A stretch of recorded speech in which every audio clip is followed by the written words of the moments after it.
It's probably fair to say that Assetto Corsa Competizione on Low Fuel Motorsport has seen better days. Participation for ACC is lower now than I can ever remember. At its peak, you were always guaranteed at least 5 to 6 splits, but in 2025, it's usually 2 at most, and often single splits if you race in the daytime. Now, I'm reluctant to give up on ACC and LFM completely though. Why? Because some of my greatest sim racing memories were made on this very platform. That's why I'm keen to see if I can still find a decent race on Low Fuel Motorsport in 2025. So I'm back to give the GO Setups GT3 Sprint another try at the Nürburgring. Unfortunately, it's a single split, so I'll be up against all abilities. 4 to 5k ratings at the front, rookies at the back, all on a stacked grid of 32 cars. Now I'm car 21 and I've qualified exactly as predicted in P21 with a time of 1:56.1, nearly 3 seconds off Otto Willem in pole position. So is LFM still worth racing in 2025? Can I find some fun battles within this bumper single split? Let's find out. And it's go, the lights are green and we are underway at the Nürburgring. There is a BMW charging down my inside, an absolutely cracking start from Hendrik Geitman. Well, that's put me 3 wide, so I'm just going to back out a little bit early here because the track does narrow at the end of pit lane, just keeping myself safe into turn 1. Now I'm still 3 wide here, so I've got to be careful. Wreck ahead to the left. I think I'm clear. No, I'm not, because an Aston Martin has just smashed across the track and sent me out onto the grass.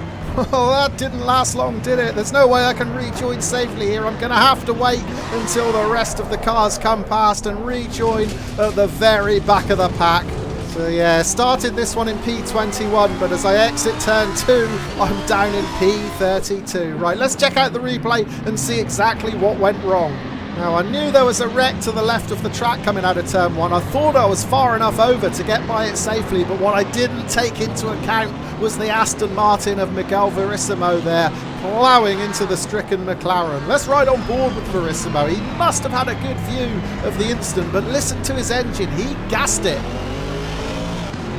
Yeah, that is a really big hit, smashing into the McLaren of Matt Adams, and as soon as that collision occurred, I had no hope. Let's watch it again, focusing on the McLaren of Adams this time, centre of the shot. Oh, he just gets clipped by the Porsche, by the looks of it, of Anthony Montana. So that is where the accident originated, all the way up on the second row of the grid. Montana starting from P4, going around the outside, but he just has a little bit of contact with the McLaren to the inside of him. Dipper Dipanshu starting from P3. That is where the accident started, and boy, did it kick off after that. Not many drivers escaped this one. We're now watching Thomas Meyer in the Ferrari. Meyer managed to expertly weave through this wreck without too much damage, but then at the very next turn, another big pile up, cars going off in all directions. So yeah, as you've probably guessed by now, that was pretty much my race over. I did limp around at the back of the pack for the rest of the race. Luckily, I didn't need to pit for repairs. Several other cars involved in that big wreck needed to. So as a result, I managed to gain a few freebies back, ended up in P25. But look at that fastest lap, a 1:57.5, nearly 1.5 seconds slower than what I managed in qualifying.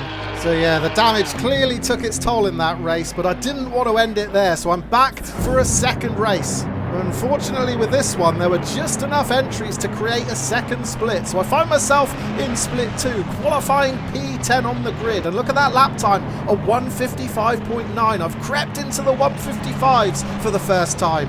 So can I be more competitive here? Well, there's every chance that I can be, but first I've got to survive turn 1. Let's get this show on the road.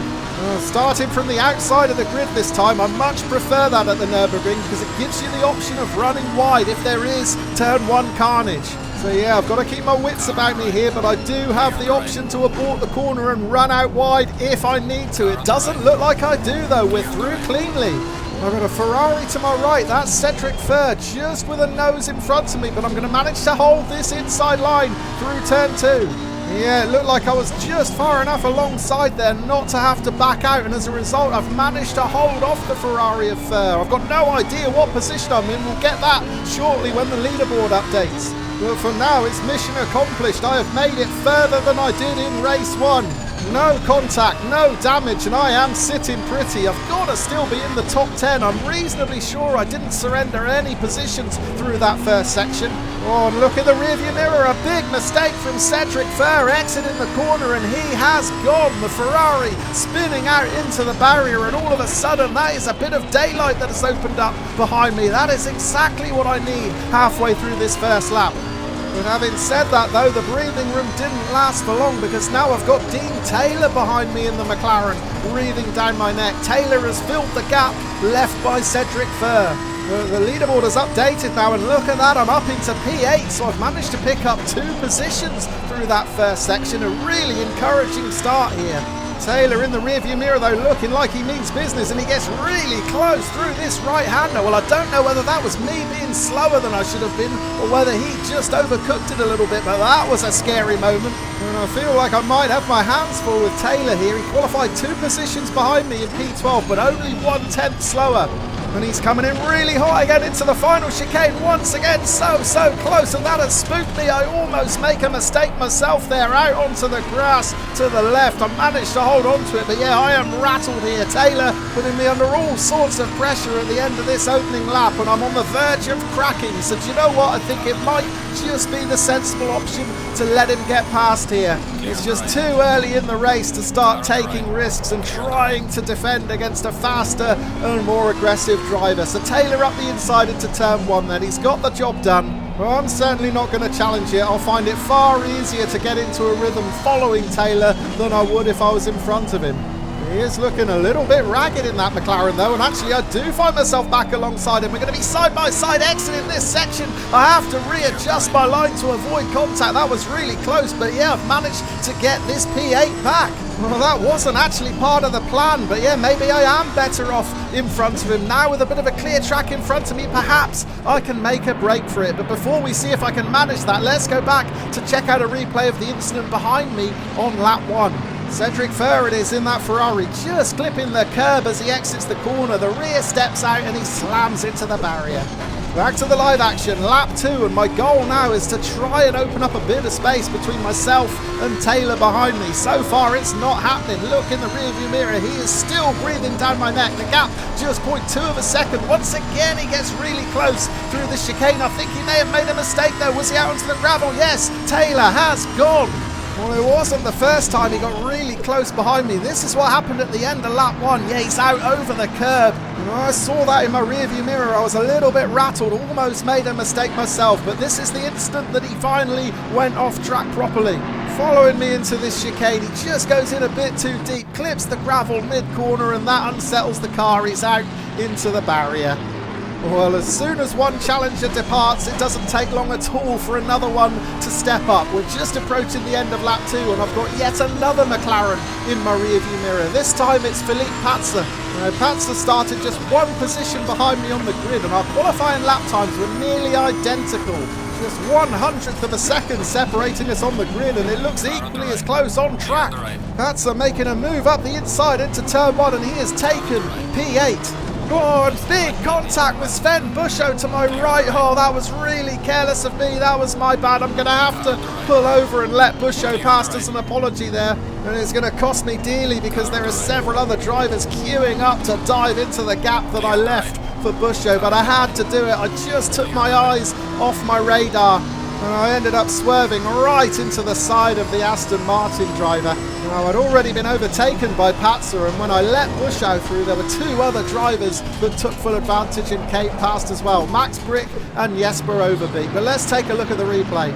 As Patzer up the inside making the overtake, and at this point I take my eyes off the radar. That is a big mistake. I try and open up turn 2, but I'm oblivious to the fact that Buschow is already there. And as soon as I realise my mistake, I immediately pull over. I can't in good conscience stay in front of the Aston Martin driver after careering into him like that. Unfortunately though, I lost 2 more positions as a result of it, and I now find myself out of the top 10. I'm down to P12. but there is still plenty of time to turn this around.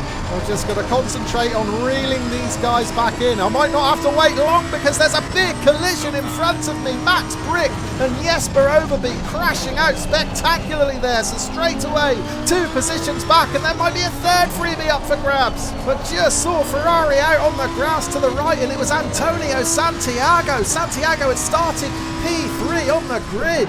So a dramatic third lap here at the Nürburgring. I started it by giving away 4 positions. By the end of it, I got 3 of them back. Watch the red Nissan in the middle. That's Max Brick. He just clips the gravel mid-corner, and that sends him out into the path of Jesper Overbeek. A pair of them crashing out spectacularly, riding on board with Overbeek in the Ferrari. And yeah, that Nissan is all out of shape. Overbeek goes to the left, but it's the wrong decision because Brick slides right across into him. And then at the very next corner, it got even better for me. This is the battle for P2. Now watch the red Ferrari at the back of the pack. That is Romain Noel, and he is going to run straight into the rear of Antonio Santiago. Santiago unable to get back on track before I come around, and that puts me up into P9. And it looked like P9 was going to be as good as it could possibly get for me. I wasn't able to stick with Sven Buschau. We're rejoining the live action with just 10 minutes left on the clock, and you can see Buschau has opened up a 2-second advantage. But as the clock ticked down, I started to close in a little bit on the Aston Martin. We're now at the end of lap 9, and you can see I'm visibly closer. The gap just 1 second now. I've halved the deficit. But I'm starting to sense that I may have a sniff of this P8 after all. Can I regain the position that I held earlier on in this race?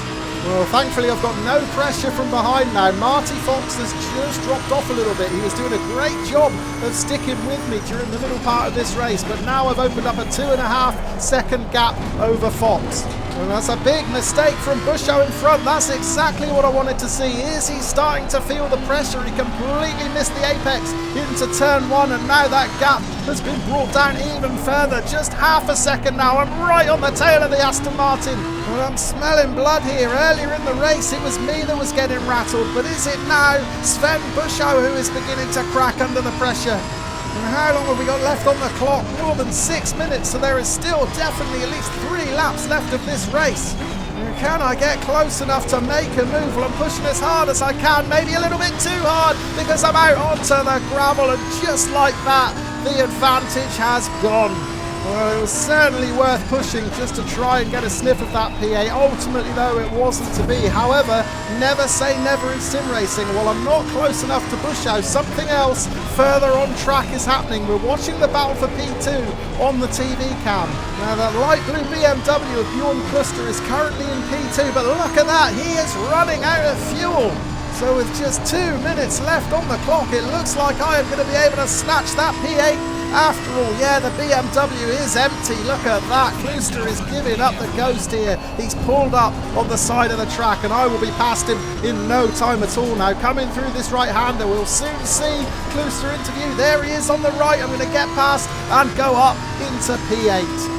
So yeah, I wasn't able to catch Sven Buschau over the final couple of laps, but I wasn't too worried about that. I didn't want to push too hard and throw it all away. I was happy to follow the Aston Martin driver home and take P8, a gain of 2 positions from where I started on the grid. And as we cross the line to take the checkered flag, let's check out the classified results. There I am, P8 with the fastest lap in the race of a 1:56 flat. So I wasn't quite quick enough to break into the 1:55s to match my qualifying time, but I'm not too worried about that. Really happy with 8th position. So yeah, the grids may be smaller on Low Fuel Motorsport these days, but there are still fun races to be had. Really enjoyed this one. Hope you've enjoyed watching it, and I'll look forward to seeing you again very soon. Cheers for now.